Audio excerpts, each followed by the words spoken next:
well to have some of the best technology in the world in terms of machinery, satellites, tubes, infrastructure, agricultural system, and so on. So it's impressive, like the advance they have and how they bring together the people, but as well how we as well can do this in Colombia. So I think Colombia is one of the best places as well where we can develop all of this work, and that we must, because due to the war, the people stood a little bit behind the time, and they could not like actually be able to have access to machines, to tools, basic stuff that we now will are hoping that it is like in a quantum way just completely change the situation and get this 60% of farmers that have struggled just to survive now get a new support in order to live and build up, because the access to all of this technology is the one that will bring up progress. So it's really interesting to see that point from Italy, that as well as for being part of the European Union, part of the European community, well also has access to that. So it's really important that you as well keep building switches. Thank you so much for this question. For I mean, the opportunity of talking about that. I mean, we as Forest Valley spend most time in general try to face climate problems in general, but of course we had the opportunity to focus on water-related issues, and that's great. I talk from an Italian perspective, but that's also a European perspective. Most of the startups we're working with are not Italian, they are European.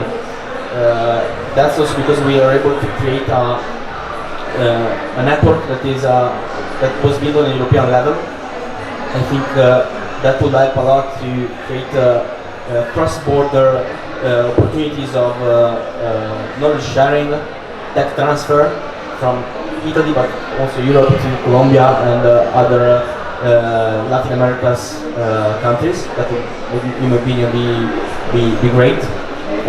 I have a couple of examples I brought with me of startups that are saving, that are trying to fight against water problems. I don't know if you have time to show them, so I know that we ran a little bit late, so I'm not showing you the slides, but we can maybe share with the we run a little bit late, but I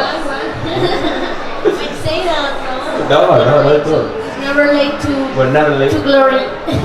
Yeah, but in general, I really think that these kind of opportunities of cultural exchange are very useful, especially when after that we are able to create real connections and create opportunities of working together. Indeed, I'm very proud, and I thank you a lot for coming here today, because I know that since now, I mean, the connection has been created, so I'm sure that we will have the opportunity of keep the conversation going even outside this booth, and maybe share knowledge, share opportunities of working together. I will try to bring you technologies, because that's what I do, but I'm sure that you can bring on the table problems, you can bring on the table people interested in solving those problems. And so this kind of opportunity, this kind of event is a great opportunity of sharing ideas and creating the ground to start working together when we get off the stage and we keep the connection going. So I'm sure that we will have this opportunity, and I'm grateful that you gave us. Thank you, Paolo. As well, it's amazing to see that as well the young community is thinking of how making this bond, making these bridges with all of us, and also, I think it's also something generational, because it's something of all communities that are good communities or academic communities that are thinking about, okay, how do we change the paradigm, but how do we actually think and how do we actually build up these bridges with everybody. So in this sense, also I would like to pass the word to Emily, and in the sense of